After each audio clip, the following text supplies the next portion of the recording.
안녕하세요. 저는 지방에서 가게를 운영 중인 40대 여성입니다. 주변에 제 성격을 잘 아는 사람이면 하나같이 네 성격에 어떻게 이혼을 할 수 있었냐? 라고 묻는데요. 그 정도로 저는 화도 낼 줄 모르고 싸움은 더더욱 못하는 순하기 그지없는 성격이었습니다. 어릴 때는 착하다는 말이 장점이라고 생각했는데 커서 사회생활을 시작하고 보니까 언젠가부턴 너무 큰 단점이 되는 것 같았죠. 그리고 나쁜 사람에겐 한없이 큰 약점이 되기도 하고 말이죠. 그래서 당하기도 참 많이 당하고 살았네요. 그런 제가 평생 낼 수 있는 화를 한 방에 다 내고 정말 독하게 마음먹고 싸워서 여기까지 왔는데요. 좋은 사람을 이렇게 만드는 건 누굴 만나느냐에 따라 다르잖아요. 바로 남편놈이 처음 본 제 악한 모습을 꺼낼 수밖에 없게 만들었어요. 혹시 저처럼 화 못 내고 감정을 누르고 살아왔던 분들이 있다면 함께 속 시원하게 들어주셨으면 합니다.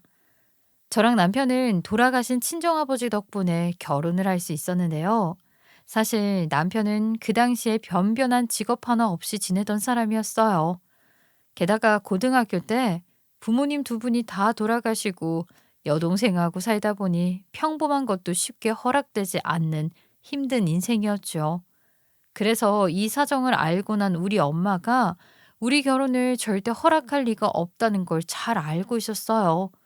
남편은 그래서 정식으로 인사를 한번 올 생각도 못했고 저도 결혼 이야기는 허락받을 엄두도 못 내고 지내고 있었습니다. 그리고 그 당시 아버지는 인쇄소를 하나 운영하고 있었는데요. 해마다 일이 줄다 보니까 직원 하나도 없이 혼자 맡아서 할 수밖에 없었죠. 그런데 아버지가 하루는 남편을 불러서 이러는 겁니다. 자네, 내일부터 여기 나와서 일 배워.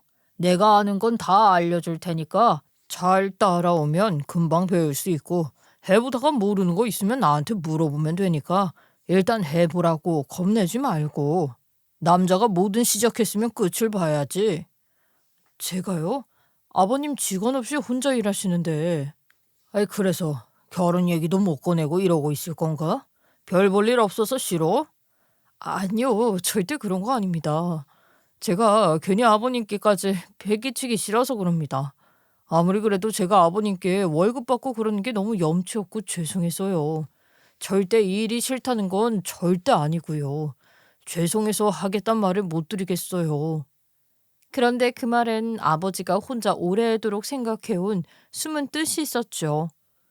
우리 집사람이 자네 허락할 리 없다는 거 잘 알지 않나? 그게 자네 가정환경 때문만은 아니야. 2년 넘게 우리 딸을 만나면서도 떳떳하게 인사 한 번을 못 오는데 그런 사위감이 마음에 들 리가 있겠나? 큰 소리라도 쳐봐야지. 나랑 결혼해서 워낙 고생을 많이 한 사람이라서 우리 딸만큼은 아무한테나 안 보낼 사람이라고. 그러니까 자네가 정말로 우리 서정이 책임질 생각이 있다면 하루빨리 모든 시작을 해봐야지. 안 그런가? 그리고 여기와 일하라는 게 내 밑에서 월급 얼마 주면서 부려먹겠다는 게 아니야. 네? 그럼? 나도 자네가 이 기회에 잘만 배우면 다 물려주고 갈 생각이네. 우리 식구 될 사람 아닌가. 이게 돈이 안 된다고 해도 자네가 어떻게 하냐에 따라 거래처도 늘 수 있고 밥은 안 굶고 살 거야. 그건 날 봐서 알지 않나. 그렇게 엄마도 모르게 아버지는 남편을 아들처럼 함께 다니면서 아낌없이 모든 일을 알려줬습니다. 저도 오며 가며 남편과 아버지가 일하는 모습을 보면서 흐뭇한 마음이 컸죠. 다행히 남편도 아버지를 잘 따르더라고요. 그리고 어느 날 제가 용기를 내 엄마를 모시고 아버지 인쇄소를 함께 가보자고 했습니다. 만나는 사람이 있다는 걸 엄마도 알고 있는 눈치였는데 얼마나 능력이 없고 자신이 없으면 인사도 못 오냐고 한심하게 볼 때가 있었거든요. 이미 점수 깎고 들어간다는 생각이 들어서 열심히 일하는 그 사람 모습을 먼저 보면 엄마가 더 좋게 봐주지 않을까 하는 생각이 있었어요. 그렇게 엄마는 한참을 남편이 일하는 모습을 가만히 지켜보더니 성실해 보이기는 하네. 걱정했던 것보다 직접 보고 나니 엄마 마음이 조금은 열리는 것 같더군요. 일 끝나고 조만간 밥 먹으러 오라고 해. 그렇다고 허락한다는 뜻은 아니야. 얼마 못 가서 또 힘들다고 나가버리고 그러면 안 되니까 네 아빠한테도 좀 물어보고 1년은 지켜볼 거야, 엄마가. 정말? 우리는 엄마가 결혼 허락할 때까지 할 거예요. 그러니까 마음에 들 때까지 쭉 지켜보셔도 돼요. 그래도 벌써 1년 넘게 아빠 옆에서 열심히 배우고 있어요. 뭐든지 하면 할 사람이에요. 그러니까 좋게 봐주세요. 네? 그렇게 1년이 넘도록 남편은 아버지의 일을 옆에서 더 배웠고 엄마도 성실한 그 사람의 모습을 보고 뒤늦게 결혼을 허락했습니다. 돈을 많이 벌고 좋은 직장을 다니는 걸 떠나 엄마는 성실한 게 가장 중요하다고 생각하는 분이었으니까요. 그래도 다행히 결혼해서도 남편은 변함없이 성실하게 새벽같이 나가서 일했고 아버지가 20년 넘게 이어온 거래처 관리도 꼼꼼하게 잘하더군요. 주변에서 아들보다 더 낫단 말까지 들려오곤 했죠. 그리고 남편은 친정 부모님에 대한 감사도 잊지 않았어요. 그렇게 남편 혼자서 5년쯤 운영했을 때 아버지도 남편을 보면서 마음을 놓았는지 암 초기 증상을 보이다가 수술도 못 해보고 3개월 만에 세상을 떠났습니다. 손도 못 써보고 떠나보내서 허탈함이 더 컸어요. 그리고 그때부터 엄마가 혼자 지내는 걸 보면서 남편은 아버지 자리를 대신하려고 애를 썼습니다. 혼자 대충 밥 챙겨 먹는 엄마가 걱정된다면서 퇴근하는 길에 엄마를 모셔오곤 했죠. 그리고 인쇄소가 잘 될 때는 무조건 우리보다 엄마에게 해줄 걸 먼저 생각하는 사람이었습니다. 여보, 이번 달에 내가 큰 계약 하나 따냈는데 일단 장모님한테는 비밀이야. 왜? 엄마가 당신이 따낸 거 알면 좋아하실 텐데. 내가 생각한 게 있는데 돈 들어오면 깜짝 선물로 제대로 된 거 하나 해드리고 싶어서 어머니 소파 하나 새 걸로 바꿔드릴까? 아니면 안마의자 어때? 당신도 생각나는 거 있으면 말해봐. 어? 그렇게 비싼 걸? 너무 무리하는 거 아니야? 아유, 못 해드릴 게 있나. 마음 같아선 더 해드리고 싶지. 솔직히 그 당시에 아무것도 아닌 나를 이렇게까지 도와주신 분들이 세상에 어디 있겠어. 당신하고 결혼도 허락해 주셨지 인쇄소까지 맡겨주셨는데 당연히 아버님 몫까지 내가 어머니한테 더 잘해야지. 그리고 나한텐 하나뿐인 부모님이기도 하고. 그때 반대했었던 건 괜찮아? 엄마는 혹시나 당신을 못 믿어해서 반대한 걸로 할까 봐 걱정하더라고. 상처받진 않았나 그 말을 되게 자주 하셔. 상처는 무슨. 나 같아도 반대하겠다. 그리고 그때 반대했다고는 생각 안 해. 자리 잡고 일 익숙해질 때까지 기다려 주신 거지. 나한테는 은인이야, 두 분이. 평생 잘할 거야, 정말. 당신이 그런 마음 알아주고 잊지 않아줘서 내가 더 고마워. 그런데 이런 남편과 달리 남편의 유일한 가족인 아가씨는 고마움을 전혀 모르는 뻔뻔스러운 성격이었습니다. 어쩐지 처음 만났을 때부터 사람이 어딘가 꼬였다 싶은 느낌이 있었는데 어릴 때부터 사람에게 받은 상처가 커서 공격적이라는 남편의 말을 이해하려고 했죠. 그리고 하나뿐인 오빠를 뺏긴다는 생각이 들어서 더 그렇게 행동하는 건가 싶었습니다. 본인이 결혼에 반대하고 말 게 없어서 그랬는지도 모르겠지만 처음 만난 날부터 의심 가득한 목소리로 따지고 묻는 걸 보며 적잖이 당황했어요. 언니, 우리 오빠 뭐가 마음에 들었어요? 열기만 말해보세요. 갑자기 그렇게 물으니까 말이 잘 안 나오네요. 왜요? 10개도 없어요? 우리 오빠 장점이? 근데 이런 사람하고 결혼까지 하는 거예요? 솔직히 우리 오빠 내세울 게 아무것도 없잖아요. 그러니까 언니 집에서도 그렇게 반대를 오래 했겠죠.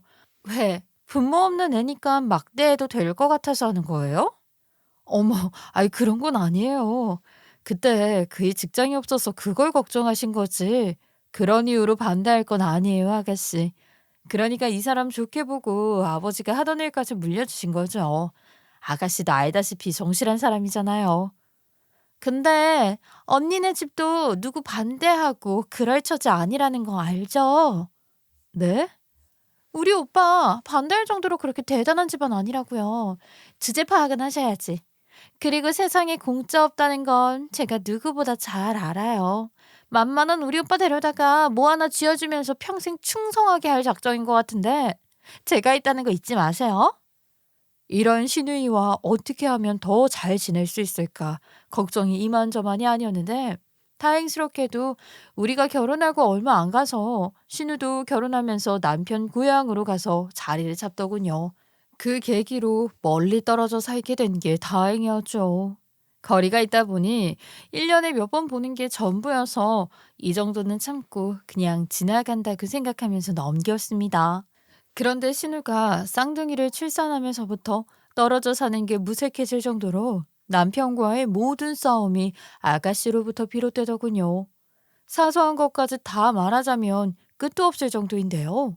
크게 싸운 건 이런 일들이었습니다.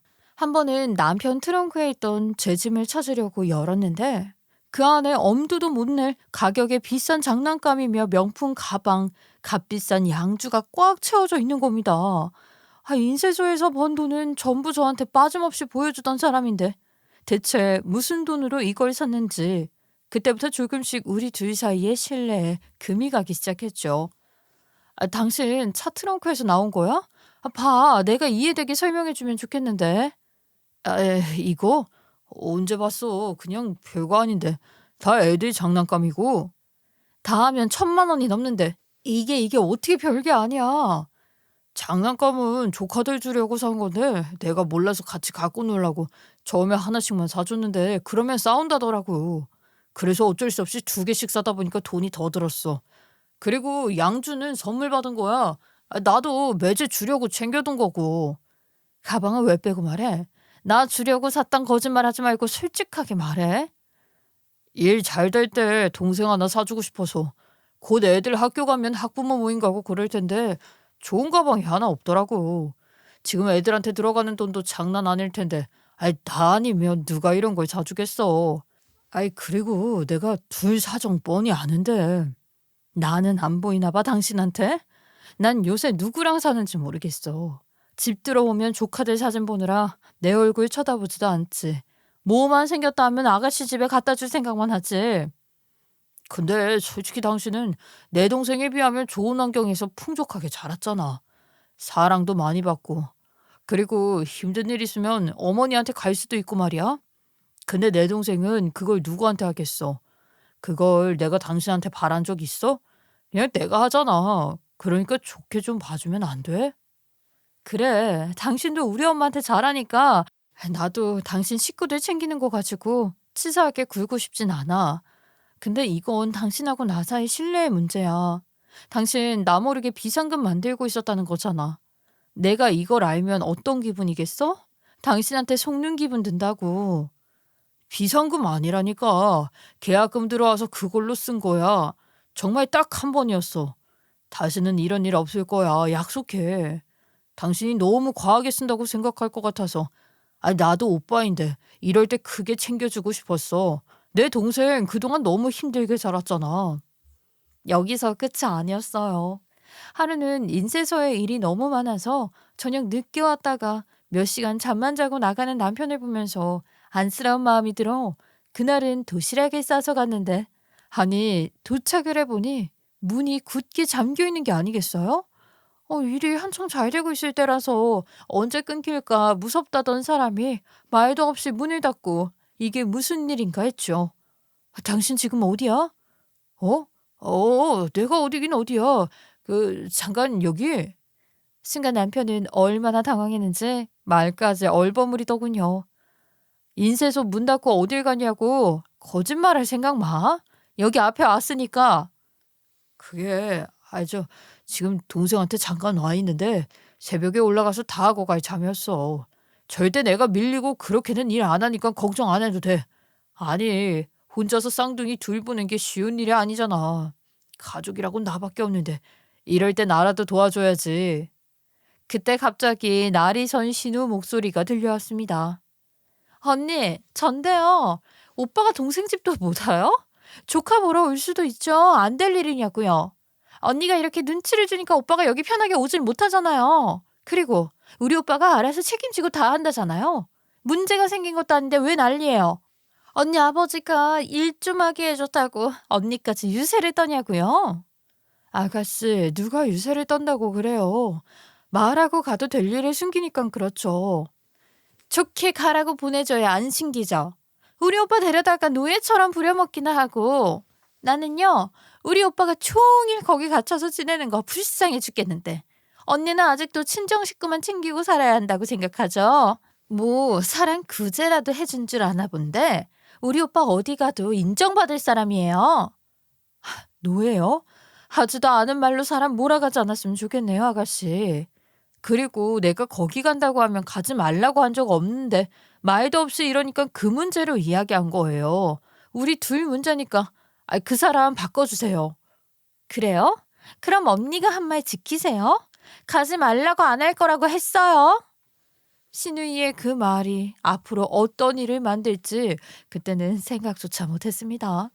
그리고 그날 새벽 늦게 들어온 남편에게 저는 화를 내기보단 좋게 타일렀습니다.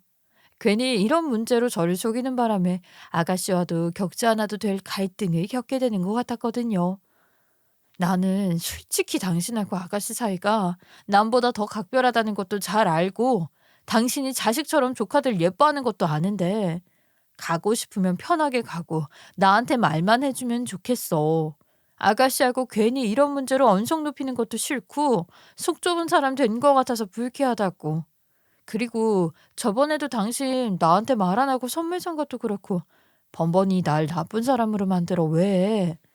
미안해. 당신 속이려던 건 아니고 괜히 일 집중 안 하고 그런다고 걱정할 것 같아서. 그리고 당신이 장거리 운전할 때마다 걱정도 많이 하니까. 그런데 그날 이후로 남편은 해방이라도 된 사람처럼 아주 틈만 나면 아가씨 집으로 가더군요. 3시간이 넘게 운전해서 가야 하는 그 집에 일만 끝나면 조카 얼굴이 뭐 그렇게 보고 싶은지 불이 나게 가는 겁니다.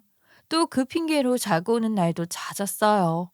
물론 쌍둥이를 키우니 힘에 부칠 거고 친정 부모님이 없다 보니까 그 빈자리를 남편이 채워준다고 생각하고 저도 좋게 넘어가려고 했어요. 그런데 점점 제 옆에 있어야 할 남편이 없어진 것 같은 기분이 드는 겁니다. 늘 긴 밤을 혼자 보내거나 주말에도 혼자 친정에 가서 시간을 보내다 오는 게 너무 자연스러웠죠. 왜 몸이 멀어지면 마음도 멀어진다고 하죠. 점점 인쇄소에서 아가씨 집만 오가는 남편을 보면서 저는 외로움이 극심해졌습니다. 텅 빈 집에 들어오는 게 싫을 정도로요. 그러다가 결국 일이 터지고 말았습니다. 갑자기 늦은 새벽 신우하고 조카들이 집으로 온 겁니다. 놀라서 무슨 일이냐고 물어도 남편과 아가씨는 한숨만 내쉬더군요. 넌 그런 것도 모르고 있었어? 어? 아무리 애 키우느라 정신 없어도 그렇지. 이제 어떡할 거야? 애 둘을 너 혼자 어떻게 키울 생각인데? 무슨 대책을 세워야 할 거 아니야. 그런 인간하고 살부대 끼고 있을까? 오빠는 몰라서 그래. 그 인간이 얼마나 치밀하고 독한데. 분명히 아니라고 발뺌할 것까지 다 준비해놨을 거라고. 대체 무슨 일인데 그래요? 매제한테 다른 여자가 있어. 정말? 아가씨, 괜찮아요? 근데 그건 어떻게 알게 된 거예요? 보면 모르겠어요? 뭘 괜찮냐고 물어요, 짜증나게. 얘가 우연히 회사 앞에 갔다가 봤대. 아휴, 그 자식이 애들 클 때부터 출장 간답시고 밖으로 돌 때 내가 알아봤어야 하는데. 난 그런 줄도 모르고 그 자식 부탁받고 자주 갔으니 얼마나 편하게 바람을 피웠겠냐고. 그래도 두 사람이 얘기를 해야지. 어쩌자고 여길 짐까지 싸서 왔어. 걱정돼서 한 말에 신우는 어김없이 못나고 모난 성격이 곧바로 튀어나오더군요. 언니는 무슨 말을 그렇게 해요? 나더러 바람난 남편 옆에서 어떻게든 버티고 있으라는 거예요? 왜요? 부모도 없고 돈 벌 능력도 없으니까 나 같은 건 남편이 때리든 바람을 피우든 무조건 참아야 한다는 뜻인가요? 언니 집에 찾아와서 싫은 건 알겠는데 상황이 어쩔 수가 없잖아요. 아가씨, 상황 힘든 건 알겠는데 그래도 말은 바로 들어요. 내가 하지도 않은 말 자꾸 지어내서 멋대로 생각하지 말고요. 어찌됐건 그래도 두 사람이 대화해봐야죠. 나중에 법으로 싸울 때 싸우더라도 애들도 있고 하니까요. 이렇게 무작정 피한다고 답이 아니잖아요. 그리고 내가 알기론 이혼 소송 준비할 때 집에서 나오는 게 불리하다고 하던데 오빠가 언니하고 결혼만 안 했어도 이렇게는 안 됐어요. 정말 어이가 없게도 신우는 남편이 바람난 걸 제 탓을 하고 있더라고요. 네? 갑자기 왜 우리 탓을 해요? 지금 얘가 좀 예민해져 있어서 그러니까 당신 먼저 들어가서 자. 아니, 아가씨 말이 너무 이상하잖아. 우리가 잘못한 게 하나도 없는데. 애초에 언니가 우리 오빠 인쇄소에 일 시키면서 결혼 서두르지만 않았어도 이런 일 없었다고요. 갑자기 오빠가 결혼한다고 하니까 내가 혼자 될 게 너무 무서워서 아무 남자나 잡아서 급하게 결혼했다고요. 이 인간이 어떤 사람인지 잘 알지도 못하고. 그러니까 사는 게 이렇지. 내가 부모만 없어? 집불 아무것도 없는 주제에 무슨 수로 좋은 남자를 만나서 제대로 살겠냐고. 더럽게 꼬일 대로 꼬인 팔자 풀 방법이 없지. 왜 번번이 자기 인생이 잘못돼 가는 걸 저를 자꾸 늘어지는 걸까요? 그리고 이럴 때만 나오는 한탄도 너무 지겹게 들어서 불쌍하지도 않았죠. 솔직히 남편이 여태 그 집에 퍼준 게 얼마고 아내는 꺼다 놓은 보리자루처럼 내버려 두고 힘들 때마다 달려가는데 그걸 우리 탓이라고 할 줄은 생각도 못했네요.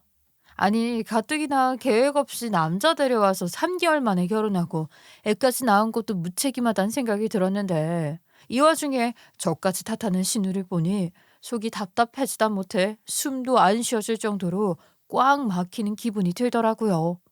얼마나 답답한지요. 가슴을 세게 치게 됐어요. 하지만 너무 충격을 받아서 예민해진 상태라며 저를 방으로 들여보내는 남편 때문에 그날은 참을 수밖에 없었습니다. 그리고 다음날 저는 두 사람이 심각하게 이야기하는 걸 일부러 관심도 두지 않았어요. 그냥 남일처럼 생각하려고 했지요. 그런데 신우는 그 모습도 탐탁지 않았던 건지 또 시비를 거는 겁니다. 언니는 관심도 없죠? 참 걱정 없어 좋겠어요. 난 속이 뒤집혀서 잠도 안 오는데. 언니는 내가 죽을 병 걸렸다고 해도 모른 척할 사람이야. 둘이서 잘 해결하면 되잖아요. 내 의견이 필요해요?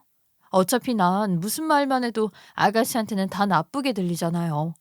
무슨 일이냐고 물어보면 화부터 내고 안 물어보면 관심 없다고 그러고 정말 어디에 장단을 맞춰야 할지 모르겠네요. 전 빠질게요. 당신이 많이 도와줘. 그래. 우리들이 어떻게든 해볼게. 괜히 당신까지 신경 안 써도 돼. 증거도 있고 해서 어려울 건 없겠어. 내가 인쇄소에도 문제없이 처리할 테니까 아무 걱정하지 말고 있어. 우리 일단 변호사부터 선임하는 게 좋겠다. 돈 장난 아니게 깨진다던데 오빠가 줄 거야? 당연하지. 지금 돈이 문제야? 솔직히 난 그 인간이 양육 빚진다는 말도 못 믿겠어. 나중에 배째라고 그렇게 나오면 어떡해. 내가 당장 애들 클 때까진 나가서 일도 못할 것 같고. 그게 제일 걱정이야. 쟤들 불쌍해서 어떡해. 넌 오빠가 있는데 무슨 걱정이야. 그리고 쟤들 내 자식이나 다름없는데 설마 굶기기라도 할까 봐. 그런 걱정하지 말고 잘 싸울 준비나 해. 서로 죽고 못 사는 두 사람 이야기를 듣고 나니 제가 이 집에서 나가줘야겠다는 마음이 들더라고요. 그리고 남편 말도 참 서운했습니다. 우리 출산 계획은 뒤로 미루고 조카한테만 빠져 지내는 모습도 무척이나 서운했어요. 심지어 남편 핸드폰이며 프로필에 조카 사진이 도배돼 있어서 우리 애라고 착각하는 사람도 꽤 많았죠. 아무리 조카가 예뻐도 그렇지. 아유, 어떻게 자식하고 똑같다는 말까지 하고 말이죠. 갈수록 저는 남편에게 어떤 존재인지 의심이 들더라고요. 그리고 마음만 힘든 게 아니라 갈수록 체력도 바닥이 났습니다. 두 사람이 이혼 문제로 일을 알아보러 다닌답시고 밖으로 도니까 저 혼자 두 조카를 보느라 고생이 말도 아니었죠. 잠시 앉아있지도 않고 방방 뛰어다니는 애들 둘을 보느라고 정신이 나가는 것 같았어요. 그렇게 육아까지 도맡아 하는데 저를 더 힘 빠지게 만든 건 조카들 입에서 무심코 나온 말이었죠. 나는 삼촌이 아빠보다 더 좋아요. 나도. 삼촌이 제일 좋아. 아빠보다 이만큼 더. 정말? 근데 아빠보다 삼촌이 더 좋으면 아빠가 알면 섭섭하겠다. 왜냐면요, 삼촌은 내가 해달라는 건 다 해주거든요. 저번에 삼촌이 저번에 로봇도 사주고 자동차랑 레고도 엄청나게 큰 걸로 사주고 자전거도 사줬어요. 아, 태권도 학원도 삼촌이 다니게 해줬는데? 우리 제주도 여행 갔다 오게 해줬어요. 엄마 차도 삼촌이 사줬다 그랬어. 나도 나중에 삼촌이 엄마 것보다 더 좋은 차 사준대요. 나는 삼촌이 축구 유학 보내주기로 약속했거든. 나는 세상에서 삼촌이 제일 좋아. 삼촌 집에서 계속 살래. 이런 것까지 알고 나니 더욱 마음 붙일 곳이 없었습니다. 그런 와중에 저를 더 사지로 모는 일이 생기고 말았죠. 갑자기 엄마가 새벽에 주무시다가 세상을 떠난 겁니다. 돌아가시기 전 엄마와 마지막으로 했던 말이 고작 이런 투정이었다는 게 더 죄송스럽더군요. 엄마, 어차피 있으나 마나한 남편인데, 나 그냥 이혼하고 엄마랑 둘이 살까? 얘는 갑자기 무슨 소리야? 너 설마 싸우고 온 거야? 싸우긴. 그냥 그 사람한테 나는 별로 중요하지 않은 사람 같아서 없어도 그만이고 어떨 땐 자기 식구라고 생각하지도 않는 것 같은데 이렇게 껍데기만 부부처럼 살 바엔 차라리 이혼하는 게 낫겠다는 생각이 들어서 사람이 다 외롭다고 하지만 그 사람하고 살면서 더 외로운 거 있지. 그래도 최서방이 성실하고 한결같은 사람이잖아. 아예 어떻게 보면 그동안 시부모님 없어서 넌 따로 챙기는 것도 없이 살았는데 최서방은 우리 챙기느라고 여러모로 힘들었을 거야. 그러니까 엄마 아빠한테 잘한 거 생각해서 신우 문제는 조금 눈 감아줘라. 그거 해결되고 나면 금방 또 좋아질 거야. 힘들 때 이해해주는 게 부부 아니겠니? 떠나기 전까지 딸 걱정으로 편히 눈도 못 감게 한 건 아닌지 너무 큰 걱정을 끼쳐드렸다는 생각에 가슴이 미어지는 것 같았습니다. 그래서 전 장례식장에서 엄마 사진을 보면서 엄마가 한 그 말처럼 힘들 때 의지할 수 있는 것이 부분이 한 곱이 넘기고 잘 살아보겠다고 다짐을 했어요. 애석하게도 엄마가 해준 그 이야기가 저에게 유언이 돼버렸기 때문이죠. 그땐 엄마를 생각해서라도 위태로운 남편과의 관계를 지키고 싶었던 것 같아요. 그리고 얼마 뒤 엄마가 떠난 뒤에 유산을 정리하다가 아빠가 남겨놓은 노후 자금까지 해서 딱 600만 원이 든 통장이 전부인 걸 확인했죠. 제가 아는 엄마 성격이면 헤프게 돈을 쓰거나 허튼 데 투자하고 그럴 사람이 아닌데 전 재산이라고 하기엔 조금 이상하더라고요. 항상 사람 일 모르는 거라면서 저축만 꾸준히 하시던 분이 무슨 일일까 했는데 짐을 더 찾아보니 자그마한 아파트를 한 채 그 돈으로 매매를 해뒀더라고요. 언젠가 스치는 말로 제가 나중에 아이를 낳으면 이 동네에서 키우고 싶다고 했던 곳인데 그 동네에 있는 아파트를 사둔 걸 보고 엄마는 끝까지 자식밖에 모르고 살았구나 싶어서 장례식장에서도 겨우 참았던 눈물이 흐르더군요. 그날 목이 쉴 정도로 울었던 것 같네요. 그리고 문득 남편과 저의 관계를 생각해서라도 이럴 때 변화가 필요할 것 같다는 생각이 들었어요. 환경이 달라지면 많은 것들이 변하기 마련이잖아요. 엄마가 남겨준 아파트에 들어가서 우리도 출산 계획을 세우면 좋겠다 싶기도 했죠. 그래서 한 달 정도가 지나서 신우 이혼 문제가 어느 정도 정리될 시점에 저는 남편에게 이사를 갔으면 좋겠다고 엄마가 남겨둔 아파트에 대해서 처음으로 입을 열었습니다. 내가 언젠가는 엄마한테 그랬거든. 나중에 아이 태어나면 이 동네 살기 좋겠다고. 근데 엄마가 그 말을 기억했다가 이 아파트를 사둔 것 같더라고. 이제 당신하고 나 우리 아이 가질 때도 된 것 같고 겸사겸사 새 출발하는 마음으로 여기 가서 살면 좋겠어.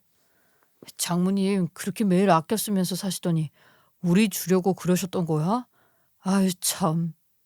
그러게 말이야. 난 끝까지 엄마한테 가서 애처럼 투정이나 부리고 이제 나한테도 가족은 당신밖에 없어. 그러니까 서로 의지하면서 앞으로 잘 살아보자. 응? 엄마한테 잘 살겠다고 한 말 지켜보고 싶어. 하늘에서도 우리 보고 계실 테니까. 나도 당신한테 더 잘할게. 그동안 동생 문제는 너무 소홀했던 것 같아.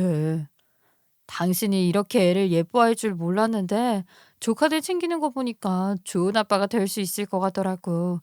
이럴 줄 알았으면 나도 애를 좀 빨리 가질 걸 그랬나 싶기도 하고. 그때는 우리 둘 살기도 좁은 이 집에서 아무 계획 없이 애 낳는 게 그랬는데 이제 다 준비된 것 같아. 그래서 말인데 미리 아이방도 만들어둘까? 어때? 어우, 좋다. 우리 집 팔면 돈도 좀 나오니까 인테리어에서 가면 되겠다. 그나저나 이 동네 정말 좋긴 좋다. 학교도 가깝고 공원도 있고 없는 게 없네. 당신 말대로 애 키우면서 살기 좋은 동네이긴 하다. 그날 오랜만에 남편이 제 옆자리로 돌아온 것 같았습니다. 드디어 조카 신우 이야기를 빼고 우리 둘 이야기를 한다는 사실에 기분이 좋기도 했고요. 이사갈 집을 어떻게 꾸미면 좋을지 같이 업체를 정하고 소파를 새로 바꿀지 말지 남편하고 꿈에 부푼 이야기를 밤마다 나누면서 어느 때보다 행복한 시간을 보냈어요. 그리고 제가 그동안 남편에게 바랐던 게 치킨 한 마리 시켜놓고 도란도란 남편과 이야기 나누는 이런 저녁이었구나. 너무 소박한 행복을 꿈꿔왔다는 걸 깨달았죠. 그럼 우리 일을 좀 나눠볼까? 일단 우리 집 팔고 복잡한 건 내가 알아서 할 테니까 당신은 인테리어를 맡어. 아무래도 부동산 가고 그런 건 남자가 하는 게 더 낫거든. 그리고 나보단 당신이 훨씬 감각 있는 사람이잖아. 그리고 저는 그때까지도 곧 일어날 어마어마한 일에 대해서는 어떠한 의심조차 할 수 없었습니다. 그런데 한 달 정도 지났을까요? 이상하게 집을 보러 오는 사람이 아무도 없는 겁니다. 일단 아파트를 들어간 후에 팔려도 딱히 문제될 건 없었지만 여기가 위치도 괜찮은 편이었고 오래된 빌라도 아니었는데 한 명도 보러 오지 않는 게 이상하더라고요. 그래서 부동산에 전화를 걸었죠. 요즘 집 보러 오는 분이 없네요. 혹시 물어보는 사람 없었어요? 예? 어디신데요? 언제 집을 내놓으셨는데요? 남편분이요? 아, 참 이상하네. 확실히 우리 부동산에 연락한 거 맞대요? 남편분이 부동산을 잘못 말한 것 같은데. 아니에요. 분명히 여기 부동산이라고 말해줬는데 착오가 있는 거 아니에요? 우린 그 집 매물로 안 갖고 있다니까요. 다시 알아보세요. 전화를 끊는데 머리가 쭉 뼈서더라고요. 분명히 남편이 같이 마트에 갈 때도 그 부동산을 가리키면서 사장님하고 이야기한 것까지도 저한테 얘기를 해줬었거든요. 단순한 착각이라고 생각하기에는 그때 그 말이 너무 생생했습니다. 그러고 보니 이상하리만큼 내려간 뒤로 잠잠한 신우가 찜찜한 느낌이 들었어요. 이혼까지 하고 심신이 지쳐서 그렇다고 생각했는데 그때부터 불길한 예감이 스멀스멀 연기처럼 올라오는 겁니다. 그래서 곧장 신우이에게 전화를 걸려다가 다시 멈추고를 반복했어요. 괜히 잘못 떠봤다가 염장 지르냐면서 싫은 소리 듣고 싸울 것 같다는 생각이 들었거든요. 그때 제가 이걸 아무리 캐물어도 남편도 신우도 끝까지 진실을 알려주지 않을 것 같았어요. 그래서 거짓말을 못하는 조카에게 물어보기로 했죠. 요즘 어떻게 지내고 있어? 최근에 삼촌 만난 적 없어? 괜찮아요. 이제 몇 밤만 자면 삼촌 맨날 맨날 볼 수 있어요. 아, 그래? 삼촌이랑 가까운 데로 이사 오는 모양이구나. 숙모 어떻게 알았어요? 되게 좋은 아파트예요. 학교도 가깝고 놀이터도 진짜 크고요. 이제 삼촌도 맨날 볼 수 있다고 했어요. 숙모도 이사 오면 놀러 오세요. 근데 엄마랑 삼촌이 비밀이래요. 못된 여우가 알면 아파트 못 가게 막는다고 비밀로 하래요. 숙모도 아무한테도 말하지 마세요. 쉿! 놀란 저는 해맑은 조카 목소리에 아무 대답도 못하고 그 자리에 그대로 얼어붙었습니다. 이 시간까지 저에게 두 사람은 아무 말도 안 하고 있었다는 게 끝까지 절 속일 생각으로 짜고 있었다는 거잖아요. 그리고 부들부들 떨리는 손으로 핸들을 잡고 엄마가 남겨준 아파트로 향했습니다.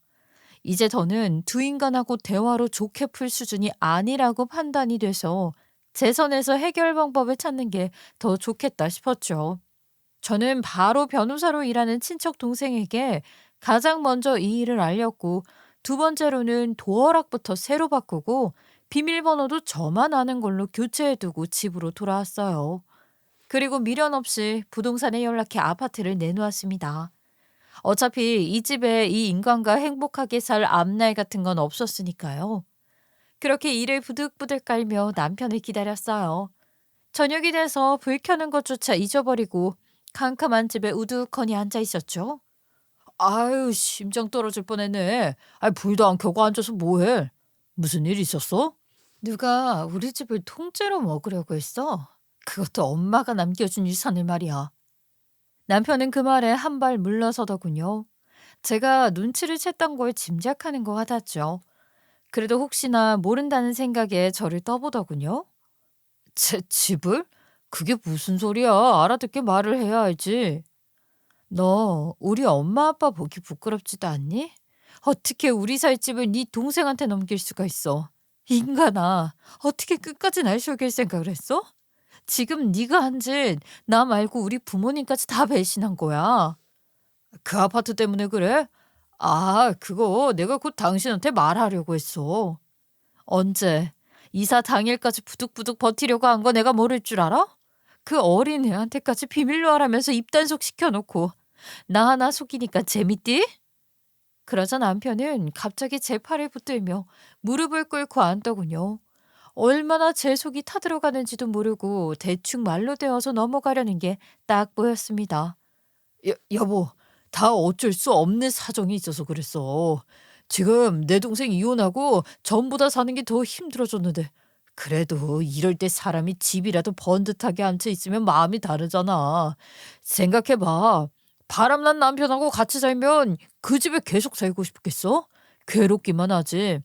아니 근데 집 새로 옮기기가 쉬운 일이 아니니까 이럴 때 동생 먼저 보내주고 나중에 내가 돈 모아서 당신하고 가려고 한 거야. 내가 언제까지 그 사정을 다 봐줘야 하는데 대체 언제까지? 아유 왜 화를 내? 내가 돈 열심히 벌어서 그 집 마련한다니까? 우리도 거기 가면 되잖아. 어? 순서가 좀 바뀐 것뿐이라고 그렇게 생각하면 안 될까? 우린 애 낳고 학교 가려면 한참 걸려도 내 동생은 학교 다니는 조카도 있고 일단은 먼저 해줘도 되잖아. 내가 그동안 얼마나 많이 눈 감고 모른 척 넘긴 줄 알아? 난 지금껏 당신 껍데기만 보고 자랐어. 그 사이에 당신은 맨날 네 동생 명품 가방에 차까지 사주고 뭐? 조카 축구 유학까지 보내줘? 그것도 미칠 노릇인데 그것도 모자라서 우리 엄마 아빠 유산으로 남긴 집을 한마디 상의 없이 넘겨? 아휴, 그게 뭐가 그렇게 못마땅한데. 내 동생이 남이야? 불쌍하지도 않냐? 신우는 뻑하면 자기 동정에 부모 없는 거 팔아서 한탄이나 하고 이 인간은 또 불쌍한 인생 을풀작정이란 게 이제는 뻔히 보이더군요. 참, 이제껏 이 집안 수작에 계속 놀아나고 있었단 생각밖에 안 들었습니다. 이번 일 당신만 좋게 넘어가주면 모두가 행복해질 수 있어. 그리고 조카들도 작은 집은 답답해서 싫대. 아, 한참 크는 애들은 좋은 환경에서 자라야지. 걔들 불쌍하지도 않아, 어? 그리고 내 동생도 이번에 당신한테 진짜 고마워할 거야. 그럼 앞으로 서로 지금보다 좋게 지낼 수도 있고. 또, 또 시작이네. 내가 그 속 모를 줄 아냐? 지긋지긋해. 부모 없고 온갖 힘든 이야기 다 끌어다가 동정심 유발해서 결국 너희 둘 목구멍으로 들어가는 거잖아. 뭐? 동정? 아이, 무슨 말을 그렇게 해? 우리가 아무리 힘들게 살았어도 그렇지. 틀린 말 아닌데? 동정심 이용하는 거 네 주특기잖아. 몰랐어? 아무것도 아닌 인간 데려다가 사랑구실하게 만들어주고 살게 해놨더니 이렇게 뒤통수를 치니? 우리 부모님하고 내가 그동안 너한테 그 정도로 해주면 된 거 아니냐고. 뭘 더 바라는데? 집까지 가져야 만족이 되겠어? 저는 정말로 미치고 팔짝 뛰겠더군요. 마치 저만 좋은 마음을 먹으면 아무 문제도 아니라는 듯이 무마하고 넘어가려는 꼴을 보는데 정말로 모두가 한패구나 싶고 남편이랍시고 있는 이 인간이 죽일 듯이미었습니다. 넌 네 식구 배불리겠다고 내 장기까지 뜯어갈 놈이야. 내가 이런 걸 남편이라고 미쳤지. 그래, 이제부터 해보자. 내가 억울해서라도 너랑 산 시간 다 돌려놓을 테니까. 너 우리 집 오기 전에 아무것도 없던 그때로 다 돌려놓을 거야? 똑똑히 두고 봐. 내가 어디까지 가는지. 그게 쉬운 줄 알아? 그냥 좋게 좀 풀자니까. 아, 내가 더 열심히 돈 모을게. 어? 필요 없어. 그렇게 아끼는 네 동생하고 조카 둘까지 거리로 나앉게 생겼으니까 대비나 잘해. 그 길로 저는 짐을 싸서 당장 친척 동생을 만나기 위해 나왔습니다. 다행히 아직 명의를 이전하기 전이라서 이 문제를 갖고 법적으로 싸우기엔 어렵지 않을 것 같다고 했죠. 그리고 바로 이어서 아버지가 30년 넘게 쓰던 거래처 수첩에 있던 번호로 제가 당한 일을 알리면서 도움을 청했어요. 그러자 그 아버지와 인연이 깊었던 분들이라 그런지 당장 거래 끊고 다른 곳으로 바꾸겠다고 도와주시더라고요. 그리고 저는 공사가 끝났다는 말을 듣자마자 재빨리 아파트에 들어가서 그 인간들이 오길 기다렸습니다. 여기에 발을 들이는 순간 아주 복잡하게 일이 꼬인다는 건 모르고 있었을 거예요. 그리고 얼마 뒤 그 인간과 신우 목소리가 들렸습니다. 이상하네. 문이 왜 안 열려? 왜 이러지? 천천히 다시 해봐. 제대로 누른 거 맞아? 하여튼 성격 급하다니까. 저는 인터폰을 들어 그 두 사람에게 말했어요. 누구신데 남의 집 비밀번호를 누르세요? 신고하기 전에 가세요. 왜 그래? 언제 와 있었어? 아니, 지금 애들도 그렇고 갈 데가 없어. 정말이야. 언니, 우리 얘기 좀 해요. 언니가 반대했다고 그런 거 오빠한테 들어서 아는데 정말 지금 어쩔 수 없는 상황이에요. 제가 애들이라도 없으면 이런 집도 필요 없는데 방법이 없어서 그래요. 부탁드려요. 전 그러면 제가 언니한테 매달 월세라도 드릴게요. 절대 공짜로 살겠다는 거 아니니까 그건 좀 봐주면 안 돼요? 이혼까지 당하고 어디 얼굴 두고 살 수가 없어서 그래요. 이제 나도 두 사람 방식으로 해보려고요. 애들 핑계, 부모 핑계, 이혼 핑계.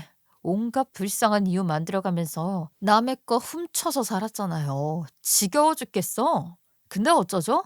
이제 나도 두 사람하고 상황이 똑같은데. 나도 부모님 두 분 돌아가시고 없거든요. 왜 이런 억지를 써? 문 좀 열어줘. 얼굴 보고 얘기하자. 여기서 이러지 말고. 그리고 이제 이혼도 할 거니까 더 똑같아졌네요. 근데 난 애도 하나 없고 이혼녀가 됐는데 더 불쌍하지 않아요? 그렇게 따지니까 내가 여기 살아야겠네. 불쌍한 걸로 이겼으니까. 됐죠? 두 사람은 자기들이 한 짓을 똑같이 흉내내고 있다는 것도 모르고 기막히단 표정을 짓더라고요. 뭐야? 당신 언제까지 이럴 거야? 왜 이렇게 말도 안 되는 소리를 해? 우리가 이렇게까지 당신한테 월세까지 주겠다고 적당히 양보하면 당신도 물러서는 게 좀 있어야지. 어떻게 끝까지 이래? 우리 엄마가 나 살라고 준 내 집이야. 근데 내가 왜 물러서? 나 그리고 이제 너희 둘한테는 더는 안 놀아나니까 그렇게 알아라. 놀아나긴 뭘 놀아나다 그래. 식구끼리 정말 이럴래? 왜 이러는 거야, 언니? 진짜. 여기 우리 오빠랑 같이 살라고 준 집이잖아요. 그리고 1시간쯤 지나 문을 열었어요. 두 인간은 문이 열리자마자 이 집으로 들어올 생각을 하고 있었는데 왜 그때 문이 열렸는지 바로 두 눈으로 확인할 수가 있게 됐죠. 사실 저는 공사 끝나는 날짜에 맞춰서 제가 집을 팔았기 때문에 새로 입주할 사람과 이삿짐이 들어온 겁니다. 그 순간 어찌할 바를 모르고 당황해서 구석에 서 있더군요. 뭐야? 벌써 집을 판 거야? 오빠 아무것도 몰랐어?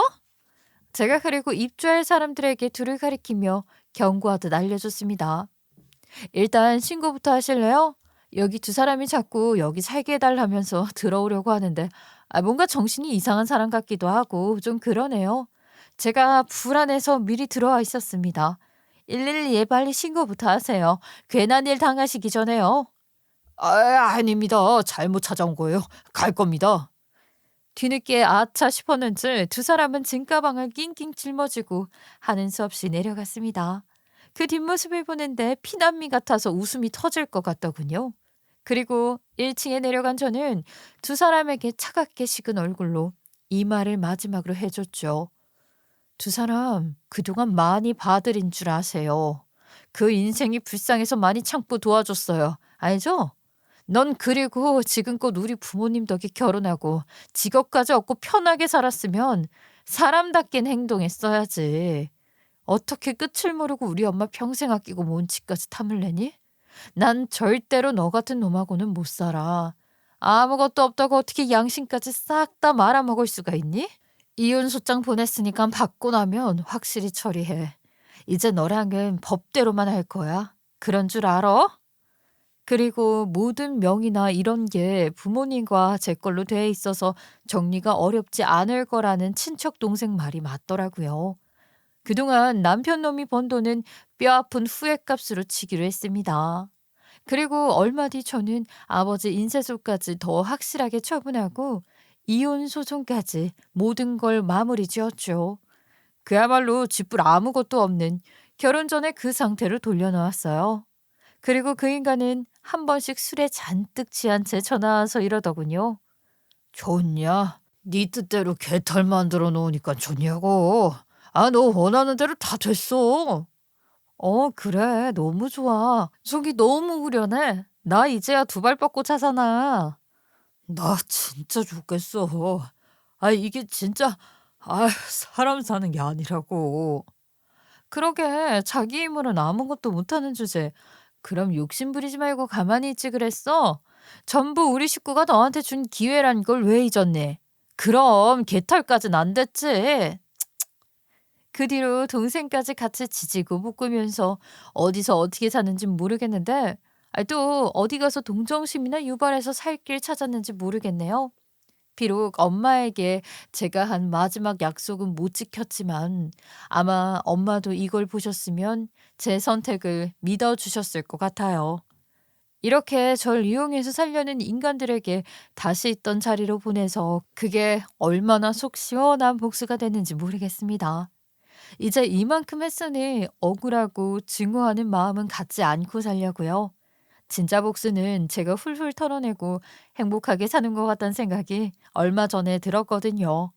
그리고 저랑 비슷한 성격의 분이 있다면 싸워야 할 때는 피하지 말고 있는 힘을 다해서 싸워보시라고 말해주고 싶습니다. 그게 때로는 인생을 결정짓는 일이기도 하니까요. 저의 긴 이야기 들어주셔서 감사드리고요. 새해 복 많이 받으시길 바라겠습니다.